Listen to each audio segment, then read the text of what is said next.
ಸ್ನೇಹಿತರೆ, mobile phones ಇವಾಗ ನಮ್ಮ ಕಂಪ್ಯಾನಿಯನ್ ಆಗ್ಬಿಟ್ಟಿದೆ. ಎಲ್ಲೇ ಹೋದ್ರೂ ಮೊಬೈಲ್ ಫೋನ್ ಇಲ್ಲದೆ ನಮ್ಮ ಜೀವನ ಸಾಗೋದು ತುಂಬಾ ಕಷ್ಟ ಅಂತ ನಾವು ಅನ್ಕೊಬಿಟ್ಟಿದ್ದೀವಿ.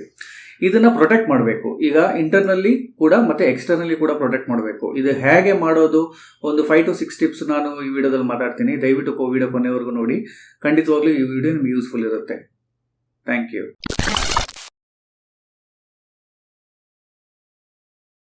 ಸ್ನೇಹಿತರೆ ನಮಸ್ಕಾರ, ಹ್ಯಾಪಿ ದೀಪಾವಳಿ. ನಾನು ವಿಜಯ್, ನೀವು ನೋಡ್ತಾ ಇರೋ ಟೆಕ್ ಜಿವಿ ಕನ್ನಡ. ಈಗಾಗಲೇ ನಾವು ಮಾತಾಡ್ದಂಗೆ ಮೊಬೈಲ್ನ ಹೇಗೆ ಸೇಫ್ ಗಾರ್ಡ್ ಮಾಡೋದು, ಎಸ್ಪೆಷಲಿ ಮೊಬೈಲ್ ಈ ಸ್ಕ್ಯಾಮ್ಸ್ಟರ್ಸ್ಗಳು, ಹ್ಯಾಕರ್ಸ್ಗಳು ತುಂಬಾನೇ ಇವಾಗ ಬುದ್ಧಿವಂತರಾಗ್ಬಿಟ್ಟಿದ್ದಾರೆ. ಒಂದು ಫೋಟೋ ಯೂಸ್ ಮಾಡಿ ಒಂದು ಫೋಟೋ ನಿಮ್ಮನ್ನ ವಾಟ್ಸಪ್ಪಲ್ಲಿ ಕಳಿಸಿ ಅದನ್ನು ಒಂದು ವೇಳೆ ನೀವು ಕ್ಲಿಕ್ ಮಾಡಿದ್ರೆ ಅದ್ರ ಮೂಲಕ ನಿಮ್ಮ ಬ್ಯಾಂಕ್ ಡೀಟೇಲ್ಸು, ಪಾಸ್ವರ್ಡ್ಸು ಎಲ್ಲನೂ ತೆಗೆಯೋ ಥರ ಇವಾಗೆಲ್ಲ ನಾವು ನೋಡ್ತೀವಿ ಪೇಪರಲ್ಲಿ, ನ್ಯೂಸ್ ಪೇಪರಲ್ಲಿ ಅಥವಾ ಮೀಡಿಯಾದಲ್ಲಿ. ಸೊ ಇದರಿಂದ ನಾವು ಹೇಗೆ ಸೇಫ್ ಗಾರ್ಡ್ ಮಾಡ್ಬೋದು ನಮ್ಮ ಫೋನ್ಸು, ಇದನ್ನೆಲ್ಲ ಸ್ವಲ್ಪ ನಾವು ನೋಡೋಣ ಈ ವಿಡಿಯೋದಲ್ಲಿ. ಸ್ನೇಹಿತರೆ, ಮೊದಲನೇದಾಗಿ ಗೂಗಲ್ ಪ್ಲೇಸ್ಟೋರ್ ನೋಡೋಣ. ಗೂಗಲ್ ಪ್ಲೇಸ್ಟೋರಲ್ಲಿ ನಾವು ಸಾವಿರಾರು ಆ್ಯಪ್ಸ್ಗಳಿದ್ದಾವೆ, ಅಪ್ಲಿಕೇಶನ್ಸು. ಅದೆಲ್ಲ ಸೇಫ್ ಆಗಿದೆಯಾ? Question mark. ಖಂಡಿತವಾಗ್ಲೂ ನಾನು ಕೇಳಿದ್ರೆ ಇಲ್ಲ ಅಂತಲೇ ಹೇಳ್ತೀನಿ ನಾನು. ಯಾಕಂದರೆ ಗೂಗಲ್ ಎಲ್ಲ ಆ್ಯಪ್ಸ್ಗಳನ್ನು ಮಾಡಿರ್ತಾರೆ. ಯಾಕಂದರೆ ಎವ್ರಿ ಡೇ ಬೇಸಿಸಲ್ಲಿ ತುಂಬ ಆ್ಯಪ್ಸ್ಗಳು ಅಪ್ಲೋಡ್ ಆಗ್ತಾ ಇರುತ್ತೆ ಗೂಗಲ್ ಪ್ಲೇಸ್ಟೋರ್ಸ್. ನನ್ನ ಒಂದು ರಿಕ್ವೆಸ್ಟ್ ಏನು ಅಂತಂದರೆ, ಈ ಆ್ಯಪ್ಗಳನ್ನ ಡೌನ್ಲೋಡ್ ಮಾಡೋಕ್ಕಿಂತ ಮುಂಚೆ ದಯವಿಟ್ಟು ಎಷ್ಟು ಜನ ಡೌನ್ಲೋಡ್ ಮಾಡಿದ್ದಾರೆ, ಒಂದು ವೇಳೆ 50K ಕಮ್ಮಿ ಡೌನ್ಲೋಡ್ ಮಾಡಿದರೆ ಖಂಡಿತವಾಗ್ಲೂ ಅದನ್ನು ನೀವು ಸ್ಕ್ರೂಟನೈಸ್ ಮಾಡಲೇಬೇಕಾಗುತ್ತೆ. ಡೆವಲಪರ್ಸ್ಗಳು ಯಾರು, ಒಂದು ವೇಳೆ ಅವ್ರು ಟ್ರಸ್ಟೆಡ್ ಡೆವಲಪರ್ಸ್ಗಳ, ಅದೇನು ಕಂಪ್ನಿನ, ಅದೆಲ್ಲ ಖಂಡಿತವಾಗ್ಲೂ ನೋಡಲೇಬೇಕಾಗುತ್ತೆ. ಇನ್ನೊಂದು ಮುಖ್ಯವಾದ ವಿಷಯ ಏನು ಅಂತಂದರೆ, ಆ ಆ್ಯಪ್ ಓಪನ್ ಸೋರ್ಸ್ ಇದ್ದರೆ, ಒಂದು ವೇಳೆ ಓಪನ್ ಸೋರ್ಸ್ ಅಂತ ಅಂದರೆ ಕೋಡಿಂಗ್ ಎಲ್ಲ ಓಪನ್ ಇರುತ್ತೆ, ಯಾರು ಬೇಕಾದ್ರೂ ನೋಡ್ಬೋದು. ಖಂಡಿತವಾಗ್ಲೂ ಅದರಲ್ಲಿ ಯಾವ ವೈರಸ್ಗಳು ಯಾವುದು ಇರಲ್ಲ ಅಂತ. ಯಾಕಂದರೆ ಅವರು ಫುಲ್ಲು ಎಲ್ಲ ಓಪನ್, ಯಾರು ಬೇಕಾದ್ರೂ ಆಕ್ಸೆಸ್ ಮಾಡೋ ಥರ ಇಟ್ಟಿರ್ತಾರೆ. ಅದು ಖಂಡಿತವಾಗ್ಲೂ ಸೇಫ್ ಇದ್ದೇ ಇರುತ್ತೆ. ಪ್ಲಸ್ ಇನ್ನೊಂದು, ಗೂಗಲ್ ಕಡೆಯಿಂದ ಆ್ಯಪ್ಸು ಅಥವಾ ದೊಡ್ಡ ಆ್ಯಪ್ಸು, ಫೇಸ್ಬುಕ್ಕು, ಇನ್ಸ್ಟಾಗ್ರಾಮು ಅದೆಲ್ಲ ಓಕೆ. ಬಟ್ ಈ ಬೇರೆ ಆ್ಯಪ್ಗಳು ಲೈಕ್ ಚೈನೀಸ್ ಆ್ಯಪ್ಗಳೆಲ್ಲ ತುಂಬ ಇದೆ. ಅದನ್ನೆಲ್ಲ ಡೌನ್ಲೋಡ್ ಮಾಡೋಕ್ಕಿಂತ ದಯವಿಟ್ಟು ಅದನ್ನು ಖಂಡಿತವಾಗ್ಲೂ ಸ್ಕ್ರೂಟನೈಸ್ ಮಾಡಿ ಅದಾದಮೇಲೆ ಡೌನ್ಲೋಡ್ ಮಾಡಿ. ಇನ್ನೊಂದು, ನೀವು ಡೌನ್ಲೋಡ್ ಮಾಡಾದ್ಮೇಲೆ ಆ್ಯಪ್ಸ್ಗಳಿಗೆ ನೀವು ಎಲ್ಲ ಪರ್ಮಿಷನ್ಸು ಕೊಡೋಕೆ ಹೋಗ್ಬೇಡಿ. ಅದು ತುಂಬ ಡೇಂಜರು. ಎಸ್ಪೆಷಲಿ ಲೊಕೇಶನ್ ಬಂದ್ಬಿಟ್ಟು ಯಾವಾಗಲೂ when the app is running ಆ ಆಪ್ಷನ್ ಮಾತ್ರ ಕ್ಲಿಕ್ ಮಾಡಿ. ಬೇರೆ ಪರ್ಮಿಷನ್ಗಳೆಲ್ಲ ನೀವು ಆದಷ್ಟು ಎಲ್ಲ ಪರ್ಮಿಷನ್ಗಳು ಆಫ್ ಮಾಡಿ ಇಟ್ಕೊಳ್ಳಿ. ಇನ್ನೊಂದು ಸ್ನೇಹಿತರೆ, ತುಂಬ ಹಳೆ ಆ್ಯಪ್ಗಳನ್ನ ಖಂಡಿತವಾಗ್ಲೂ ಮೊಬೈಲಲ್ಲಿ ಜಾಸ್ತಿ ದಿನ ಇಟ್ಕೊಳ್ಬೇಡಿ. ಅದು ವರ್ಕು ನಿಮ್ಗೆ ಸರಿಯಾಗಿ ಆಗಲ್ಲ. ಇನ್ನೊಂದು ಏನು ಅಂತಂದರೆ, ಆ್ಯಂಡ್ರಾಯ್ಡ್ ಬಂದ್ಬಿಟ್ಟು ಇವಾಗ ಸಾಫ್ಟ್ವೇರ್ 13 ಅಪ್ಡೇಟ್ ಆಗಿದೆ. ಈ ಆ್ಯಂಡ್ರಾಯ್ಡ್ 13 ಇರೋದ್ರಿಂದ ನಿಮಗೆ ಅದು ಖಂಡಿತವಾಗ್ಲೂ ಕಂಪ್ಯಾಟಬಲ್ ಇರಲ್ಲ. ತುಂಬ ಆ್ಯಪ್ಸ್ಗಳು ಒಂದು 34 ಬಿಟ್ ಇರುತ್ತೆ. ಇವಾಗ ಆ್ಯಂಡ್ರಾಯ್ಡ್ 13+ ಜಾಸ್ತಿ ಸಪೋರ್ಟ್ ಮಾಡೋದು, ತುಂಬ ಫಾಸ್ಟಾಗಿ ಸ್ಮೂತಾಗಿ ರನ್ ಆಗಬೇಕು ಅಂತಂದರೆ 64 ಬಿಟ್ಸ್ ಆ್ಯಪ್ಗಳಿಗೆ ತುಂಬ ಚೆನ್ನಾಗಿ ಸಪೋರ್ಟ್ ಮಾಡುತ್ತೆ. ಸೊ ಇದೆಲ್ಲ ನೀವು ಖಂಡಿತವಾಗ್ಲೂ ಮನಸ್ಸಲ್ಲಿ ಇಟ್ಕೊಡಿ. ಓಲ್ಡ್ ಆ್ಯಪ್ಸು ಅಷ್ಟೊಂದು ಸೇಫ್ ಇರಲ್ಲ, ಅದನ್ನೆಲ್ಲ ಡಿಲೀಟ್ ಮಾಡೋದು. ಇನ್ನೊಂದು ಸ್ನೇಹಿತರೆ, ಪಿನ್ ಕೋಡ್ಸು ಯಾವತ್ತೂ 6 ಡಿಜಿಟ್ ಇರಲಿ. 4 ಡಿಜಿಟು ತುಂಬ ಕಾಂಬಿನೇಷನ್ ಕಮ್ಮಿ ಇರೋದ್ರಿಂದ ಹ್ಯಾಕರ್ಸ್ಗಳಿಗೆ ತುಂಬ ಈಸಿ ಇರುತ್ತೆ ಹ್ಯಾಕ್ ಮಾಡೋಕ್ಕೆ.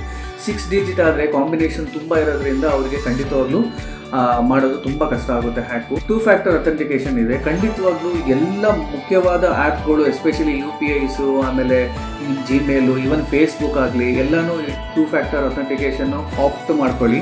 ಯಾವಾಗಲೂ ನೀವು ಆ್ಯಪ್ ಓಪನ್ ಮಾಡಬೇಕು ಅಂತಂದರೆ ನಿಮಗೊಂದು ಪಾಸ್ಕೋಡ್ ಕೇಳುತ್ತೆ ಮೊಬೈಲಲ್ಲಿ. ಅದಾದಮೇಲೆ ಅದನ್ನು ಟೈಪ್ ಮಾಡಾದ್ಮೇಲೆ ಆ್ಯಪ್ ಓಪನ್ ಆಗುತ್ತೆ ಆ ಥರ. ಸೊ ಈ ಥರ ಇದ್ದರೆ ಖಂಡಿತವಾಗ್ಲೂ ಹ್ಯಾಕರ್ಸ್ಗಳಿಗೆ ತುಂಬ ಕಷ್ಟ ಆಗುತ್ತೆ ಹ್ಯಾಕ್ ಮಾಡೋದು. ಇವಾಗ ಸೇಫೆಸ್ಟ್ ಫೋನ್ಸ್ಗಳು ಅಂತ ಹೇಳ್ತಾರೆ. Apple is considered as number 1 safest phone. Second ಬಂದ್ಬಿಟ್ಟು ಗೂಗಲ್ ಇದೆ. ಅದಾದಮೇಲೆ ಸ್ಯಾಮ್ಸಂಗ್ ಇದೆ. ಸ್ಯಾಮ್ಸಂಗ್ದವ್ರ ಓನ್ ಸಾಫ್ಟ್ವೇರ್ ಇದೆ, ನಾಕ್ಸ್ ಅಂತ. ಇವಾಗ ಗೂಗಲಲ್ಲಿ ಬಂದ್ಬಿಟ್ಟು ನಿಮಗೆ ಟೈಟಾನ್ M2 ಚಿಪ್ ಅಂತ, ನಿಮಗೆ ಗೂಗಲ್ ಇವಾಗ 6A, 7 Pro ಎಲ್ಲ ಬರ್ತಾ ಇದೆಯಲ್ಲ, ಅದರಲ್ಲಿ ನಿಮಗೆ ಟೈಟಾನ್ ಹಾರ್ಡ್ವೇರ್ ಒಂದು ಸಪ್ರೇಟ್ ಚಿಪ್ಪೇ ಇದೆ, ಅಪಾರ್ಟ್ ಫ್ರಮ್ ನಿಮಗೆ ಟೆನ್ಸರ್ ಚಿಪ್ಪು. ಸೊ ಅದು ಒಂಥರ ಸೇಫೆಸ್ಟ್ ಫೋನ್ಸ್ ಅಂತ ಹೇಳ್ಬೋದು. ಇನ್ನೊಂದು ಏನು ಅಂತಂದರೆ, ಖಂಡಿತವಾಗ್ಲೂ ಇವಾಗ ನೀವು ಫೋನಲ್ಲಿ ಒಂದು ಪಾಸ್ವರ್ಡ್ ಕೊಟ್ಟಿರ್ತೀರಾ, ಅದನ್ನೇ UPI ತುಂಬ ಜನ ಯೂಸ್ ಮಾಡ್ತಾರೆ. ಸೊ ಡಿಫ್ರೆಂಟ್ ಪಾಸ್ವರ್ಡ್ ಇದ್ದರೆ ಖಂಡಿತವಾಗ್ಲೂ ಅದು ನಿಮಗೆ ಸೇಫ್ ಇರುತ್ತೆ. ಯಾಕಂದರೆ ನಿಮಗೆ ಒಂದೇ ಪಾಸ್ವರ್ಡ್ ಇದ್ದರೆ ಹ್ಯಾಕರ್ಸ್ಗಳಿಗೆ ಈಸಿ. ಒಂದು ಪಾಸ್ವರ್ಡ್ ಅವ್ರೇನೋ ಟೈಪ್ ಮಾಡಿದ್ರೆ ಎಲ್ಲ ಪಾಸ್ವರ್ಡು ಅದೇ ಸೇಮ್ ಆದರೆ ಅವರು ಈಸಿಯಾಗಿ ಎಲ್ಲ ನಿಮ್ಮ UPI ಆ್ಯಪ್ಸು, ಬ್ಯಾಂಕ್ ಡೀಟೇಲ್ಸು ಎಲ್ಲ ತೊಗೊಂಡ್ಬಿಡ್ತಾರೆ ಈಸಿಯಾಗಿ. ಸೊ ಇನ್ನೊಂದು, ನಿಮ್ಮ ಫೋನ್ ಯಾವಾಗಲೂ ಆಟೋ ಲಾಕ್ ಇರಲಿ ಸ್ನೇಹಿತರೆ. ನಾವು ಸಮ್ಟೈಮ್ಸು ಮೊಬೈಲ್ ಆಫೀಸಲ್ಲಾಗಲಿ, ಮನೇಲಾಗಲಿ ಅಥವಾ ಫ್ರೆಂಡ್ಸ್ ಮನೆಗಳಾಗಲಿ ಬಿಟ್ಬಿಟ್ಟು ಹೋಗ್ಬಿಡ್ತೀವಿ. ಒಂದು ವೇಳೆ ಅನ್ಲಾಕ್ ಈಸಿಯಾಗಿ ಆಗಿಬಿಟ್ರೆ ನಿಮ್ಮ ಡೀಟೇಲ್ಸ್ ಎಲ್ಲ ತೆಗೆಯೋದು ತುಂಬಾ ಈಸಿ ಇರುತ್ತೆ. ಸೊ ಆಟೋ ಲಾಕ್ ಯಾವಾಗಲೂ ಇರಲಿ. ಯಾರೇ ಬೇಕಾದ್ರೂ ನಿಮ್ಮ ಫೋನ್ ಟ್ರೈ ಮಾಡಿದ್ರು ಅದು ನಿಮ್ಮ ಫಿಂಗರ್ ಪ್ರಿಂಟು ಅಥವಾ ಪಾಸ್ಕೋಡ್ ಇಲ್ಲದೆ ಅವರು ಓಪನ್ ಮಾಡೋಕ್ಕಾಗದೇ ಇರೋ ಥರ ಇರಬೇಕು ಯಾವಾಗಲೂ. ಇನ್ನೊಂದು ಸೆಕ್ಯೂರಿಟಿ ಅಪ್ಡೇಟ್ಸು ಸ್ನೇಹಿತರೆ ನೋಡಿ. ಇವಾಗ ಫಾರ್ ಎಕ್ಸಾಂಪಲ್ಲು ನಂದು ಗೂಗಲ್ ಪಿಕ್ಸೆಲಲ್ಲಿ ನನಗೆ 5 years up to 5 years security updates ಬರುತ್ತೆ. ಆಲ್ಮೋಸ್ಟ್ ತಿಂಗ್ಳಿಗೆ ಒಂದು 2 ಸೆಕ್ಯೂರಿಟಿ ಅಪ್ಡೇಟ್ಸ್ ಅವರು ಬಂದೇ ಬರುತ್ತೆ. ದಯವಿಟ್ಟು ಆಟೋ ಅಪ್ಡೇಟಲ್ಲಿ ಸೆಕ್ಯೂರಿಟಿ ಅಪ್ಡೇಟ್ಸ್ ಆಗಲಿ, ಯಾಕಂದರೆ ಎವ್ರಿ ಟೈಮ್ ಅವ್ರು ಅಪ್ಡೇಟ್ ಮಾಡ್ತಾ ಇದ್ದಾಗ ಹ್ಯಾಕರ್ಸ್ಗಳಿಗೆ ತುಂಬ ಕಷ್ಟ ಆಗುತ್ತೆ ಹ್ಯಾಕ್ ಮಾಡೋದು. ಸೆಕ್ಯೂರಿಟಿ ಅಪ್ಡೇಟ್ಸ್ನ ಆನ್ ಮಾಡಿ ಇಟ್ಕೊಳ್ಳಿ, ಯಾವಾಗಲೂ ತಾನಾಗೆ ಅಪ್ಡೇಟು. ಅಥವಾ ನೀವು ಸೆಟ್ಟಿಂಗ್ಸಲ್ಲಿ ಹೋಗಿ ಸಿಸ್ಟಮ್ ಸೆಟ್ಟಿಂಗ್ಸಲ್ಲಿ ಹೋಗ್ಬಿಟ್ಟು ಸಿಸ್ಟಮ್ ಕ್ಲಿಕ್ ಮಾಡಿದ್ರೆ ಅಲ್ಲಿ ಏನಾರು ಅಪ್ಡೇಟ್ ಇದೆಯಾ ಅಂತ ನೋಡಿ, ಒಂದು ವೇಳೆ ಇದ್ದರೆ ಖಂಡಿತವಾಗ್ಲೂ ಅಪ್ಡೇಟ್ ಮಾಡಿಬಿಡಿ. ಯಾವಾಗಲೂ at least once in 15 days auto update ಬರುತ್ತೆ ಸೆಕ್ಯೂರಿಟಿ ಅಪ್ಡೇಟ್ಸು ನಿಮ್ಮ ಹೊಸ ಫೋನ್ಗಳಲ್ಲಿ, ಅದನ್ನು ಅಪ್ಡೇಟ್ ಮಾಡ್ಕೊಳ್ತಾನೆ ಇರಿ. ಸ್ನೇಹಿತರೆ, ಇನ್ನೊಂದು ಮುಖ್ಯವಾದ ವಿಷಯ ವೆಬ್ಸೈಟ್ಸಲ್ಲಿ HTTP ಬರುತ್ತೆ, ಅದಾದಮೇಲೆ ಎಸ್ ಸ್ಟ್ಯಾಂಡ್ಸ್ ಫಾರ್ ಸೆಕ್ಯೂರ್ಡ್. ಆ ಇಲ್ಲದೇ ವೆಬ್ಸೈಟ್ಗಳು ಯಾವುದೇ ಕಾರಣಕ್ಕಾಗಿ ಓಪನ್ ಹೋಗ್ಬಿಡಿ ಸ್ನೇಹಿತರೆ, ಅದು ಬಂದ್ಬಿಟ್ಟು ಸೇಫ್ ಇಲ್ಲ. ಅದರಿಂದ ನಿಮ್ಮ ಬ್ಯಾಂಕ್ ಡೀಟೇಲ್ಸು ಅಥವಾ ನಿಮ್ಮ ಮೊಬೈಲಲ್ಲೇ ಆಗಲಿ ಅಥವಾ ನಿಮ್ಮ ಲ್ಯಾಪ್ಟಾಪ್ಸು ಸಿಸ್ಟಮಲ್ಲೇ ಆಗಲಿ ಓಪನ್ ಮಾಡಿದ್ರೆ ಅವರು ಕ್ಲೀನಾಗಿ ನಿಮ್ಮ ಮೊಬೈಲ್ನ ಅವರು ಹ್ಯಾಕ್ ಮಾಡೋ ಚಾನ್ಸಸ್ಸು, ಅಥವಾ ನಿಮ್ಮ ಮೊಬೈಲು ಒಂದು ಲ್ಯಾಪ್ಟಾಪು ಅಥವಾ CPU ಯಾವುದೇ ಆಗಲಿ ಹ್ಯಾಕ್ ಮಾಡೋದು ತುಂಬ ಈಸಿ ಇರುತ್ತೆ ಅವರಿಗೆ. ಎಸ್ ಸ್ಟ್ಯಾಂಡ್ಸ್ ಫಾರ್ ಸೆಕ್ಯೂರ್, ಅದು ಗಮನದಲ್ಲಿ ಇಟ್ಕೊಳ್ಳಿ. ದಯವಿಟ್ಟು HTTPS ಇರಬೇಕು, ಅದೇ ಇಂಪಾರ್ಟೆಂಟ್. ಇನ್ನೊಂದು ನಾವು ಮೊದಲೇ ಹೇಳಿದಾಗೆ ವಾಟ್ಸಪ್ಪಲ್ಲಿ ತುಂಬ ಮೆಸೇಜ್ಗಳು, ಲಿಂಕ್ಗಳು ಅದೆಲ್ಲ ಬರುತ್ತೆ ಸ್ನೇಹಿತರೆ, ಅದನ್ನೆಲ್ಲ ಕ್ಲಿಕ್ ಮಾಡೋಕ್ಕೆ ಹೋಗಬೇಡಿ. ಒಂದು ಫೋಟೋ, ಒಂದು ಲಿಂಕಿಂದ ಹ್ಯಾಕರ್ಸು ನಿಮ್ಮ ಮೊಬೈಲ್ ಒಳಗೆ ಹೋಗೋದು ತುಂಬ ಈಸಿ ಅವರಿಗೆ. ಇವಾಗ ಹ್ಯಾಕರ್ಸ್ ಎಲ್ಲ ತುಂಬ ಬುದ್ಧಿವಂತರಾಗ್ಬಿಟ್ಟಿದ್ದಾರೆ. ದಯವಿಟ್ಟು ಅನ್ನೆಸೆಸರಿ ಫೋಟೋಸ್ ಎಲ್ಲ ಬರುತ್ತೆ, ಅದನ್ನೆಲ್ಲ ಯಾವುದು ಕ್ಲಿಕ್ ಮಾಡೋಕ್ಕೆ ಹೋಗ್ಬಿಡಿ, ಡಿಲೀಟ್ ಮಾಡಿಬಿಡಿ. ಒಂದು photo can ruin your you can get into your phone. So ಅದು ತುಂಬ ವನರಬಲ್ ಇರುತ್ತೆ, ಅದನ್ನೆಲ್ಲ ಕ್ಲಿಕ್ ಮಾಡೋಕ್ಕೆ ಹೋಗ್ಬಿಡಿ. ಯಾವುದೇ ಲಿಂಕ್ ಆಗಲಿ, ನಾನು ತುಂಬ ನೋಡ್ತೀನಿ www.xyz amazon.in 50% ಆ್ಯಪಲ್ ಐಫೋನ್ ಅಂತ ಏನೋ ಬರುತ್ತೆ ಲಿಂಕು, ಒಂದು ದೊಡ್ಡದಾಗೆ ತಮ್ನೇಲಲ್ಲಿ 50% ಆಫ್ ಅಂತ ಬರುತ್ತೆ ಫೋನ್ಗಳಲ್ಲಿ, ಅದನ್ನು ಕಳಿಸ್ತಾರೆ. ಅದನ್ನು ಕ್ಲಿಕ್ ಮಾಡಿದ್ರೆ ನಮ್ಗೆ 50% ಸಿಗುತ್ತೆ ಫೋನು ಅಂತ. ಅವೆಲ್ಲ ಏನು ಸಿಗಲ್ಲ ಸ್ನೇಹಿತರೆ, ಅದೆಲ್ಲ ಸ್ಕ್ಯಾಮರ್ಸ್ಗಳು ಮಾಡೋದು. ದಯವಿಟ್ಟು ಅಂಥ ಲಿಂಕ್ಗಳೆಲ್ಲ ಡಿಲೀಟ್ ಮಾಡೋಕ್ಕೆ ಹೋಗ್ಬಿಡಿ. www.xyz ಅಮೆಝಾನ್ ಅಂತ ಯಾವುದೂ ಇರಲ್ಲ. ಅಮೆಝಾನ್ ಅಂತಂದರೆ amazon.in ಅಥವಾ .com, flipkart.in ಅಷ್ಟೇ ಇರೋದು. ನಿಮಗೂ ಅದೆಲ್ಲ ಬರುತ್ತೆ ಅಂತ ಅಂದ್ಕೊಳ್ತೀನಿ. ದಯವಿಟ್ಟು ಅದನ್ನೆಲ್ಲ ಡಿಲೀಟ್ ಮಾಡಿಬಿಡಿ. ಸ್ನೇಹಿತರೆ, ನಮ್ಮ ಫ್ರೆಂಡ್ ಒಬ್ಬರು ಆ್ಯಪಲ್ 13 ಇಟ್ಟಿದ್ರು. ಸಡನ್ನಾಗಿ ಅವರು ಪಾಸ್ಕೋಡ್ 2 ಸತಿ ಐ ಥಿಂಕ್ ಅವ್ರು ಹೇಳ್ತಾರೆ ನಾನು 2 ಸತಿ ಮಾಡಿದ್ದು ಅಂತ, ಅನ್ಲಾಕ್ ಮಾಡೋಕ್ಕೆ ಆಗಲಿಲ್ಲ. ಅವರು ಲಾಕ್ಡ್ ಅಂತ ಬಂದ್ಬಿಡ್ತು.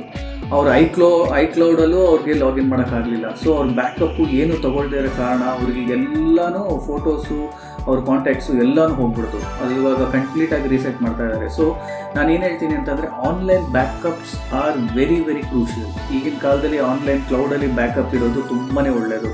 ನಿಮಗೆ ಗೂಗಲ್ದು ಕ್ಲೌಡ್ ಇದೆ, ಆಮೇಲೆ iDrive ಅಂತ ಇದೆ, ತುಂಬ ಕಂಪ್ನಿಗಳಿದೆ ಥರ್ಡ್ ಪಾರ್ಟಿ. ಎಲ್ಲ ನಿಮ್ಮ ಫೋಟೋಸು, ನಿಮ್ಮ ಕಾಂಟ್ಯಾಕ್ಟ್ಸು, ನಿಮ್ಮ ಎಲ್ಲನೂ ಬ್ಯಾಕಪ್ಪಲ್ಲಿ ಇಡೋದು ತುಂಬಾ ಒಳ್ಳೆಯದು. ಏನಾದರೂ ಫೋನ್ ಕಳ್ತನ ಆಗೋದು ಅಥವಾ ನಿಮ್ಮ ಫೋನು ಲಾಕ್ ಆಗಿಬಿಡ್ತು ಯಾವುದೋ ಕಾರಣಕ್ಕಾಗಿ ಓಪನ್ ಆಗ್ತಾ ಇಲ್ಲ, ಸೊ ಅವಾಗ ನೀವು ನಿಮ್ಮ ಡೇಟಾ ಲೂಸ್ ಮಾಡೋ ಚಾನ್ಸಸ್ ತುಂಬಾ ಕಮ್ಮಿ ಇರುತ್ತೆ. ಸೊ ಯಾವಾಗಲೂ online backup is very very important, ಅದನ್ನು ಗಮನದಲ್ಲಿಟ್ಕೊಳ್ತೀನಿ. ಕೊನೆಯದಾಗಿ ಇಂಟರ್ನಲ್ ಮಾತಾಡಬೇಕು ಅಂತಂದರೆ ದಯವಿಟ್ಟು ಈ 2 ವಿಷಯನ ಮಾತ್ರ ಆನ್ ಮಾಡ್ಕೊಳ್ಳಿ. Find my device almost by default on ಇರುತ್ತೆ. ಒಂದು ವೇಳೆ ಆನ್ ಇಲ್ಲ ಅಂದರೆ ದಯವಿಟ್ಟು ಆನ್ ಮಾಡ್ಕೊಳ್ಳಿ. ಫೈಂಡ್ ಮೈ ಡಿವೈಸ್ ಆನ್ ಮಾಡಿಕೊಂಡ್ರೆ ಒಂದು ವೇಳೆ ನಿಮ್ಮ ಮೊಬೈಲ್ ಏನಾದ್ರು ಕಳೆದೋದ್ರೆ ಅಥವಾ ಬೇರೆ ಏನೋ ಮಿಸ್ ಆಯ್ತು, ನಿಮ್ಮ ಮೊಬೈಲ್ ಸಿಗಲಿಲ್ಲ ಅಂತಂದರೆ ಅದು ನಿಮಗೆ GPS ಡೀಟೇಲ್ಸು ಆರಾಮಾಗಿ ನಿಮಗೆ ಸಿಗುತ್ತೆ ನೆಟ್ಟಲ್ಲಿ. ಸ್ನೇಹಿತರೆ, IME number is very important. IME number ಖಂಡಿತವಾಗ್ಲಿ ನೀವು ನೋಟ್ ಮಾಡಿ ಇಟ್ಕೊಳ್ಳಿ. ಒಂದು ವೇಳೆ ನಿಮ್ಮ ಮೊಬೈಲ್ ಕಳೆದೋದ್ರೆ IME ನಂಬರ್ ಯೂಸ್ ಮಾಡಿಕೊಂಡು ನಮ್ಮ ಗೌರ್ಮೆಂಟ್ ವೆಬ್ಸೈಟ್ಸ್ ಎಲ್ಲ ಇದೆ, ಅದನ್ನು ಯೂಸ್ ಮಾಡ್ಕೊಂಡು ಟ್ರ್ಯಾಕ್ ಮಾಡೋಕ್ಕೆ ಸಾಧ್ಯ ಇದೆ. ಇವಾಗೆಲ್ಲ ತುಂಬ ಅಡ್ವಾನ್ಸ್ ಇದೆ ನಮ್ಮ ಗೌರ್ಮೆಂಟ್ ವೆಬ್ಸೈಟ್ಸ್ಗಳು, ಕಂಡುಹಿಡಿಯೋದು ತುಂಬಾ ಈಸಿ ಇವಾಗ.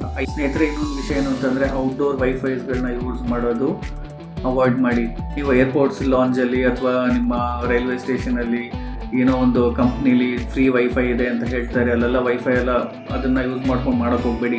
ಈಸಿಲಿ ನಿಮ್ಮ ಡೇಟಾ ಟ್ರಾನ್ಸ್ಫರ್ ಆಗೋಕ್ಕೆ ಚಾನ್ಸಸ್ ಇದೆ.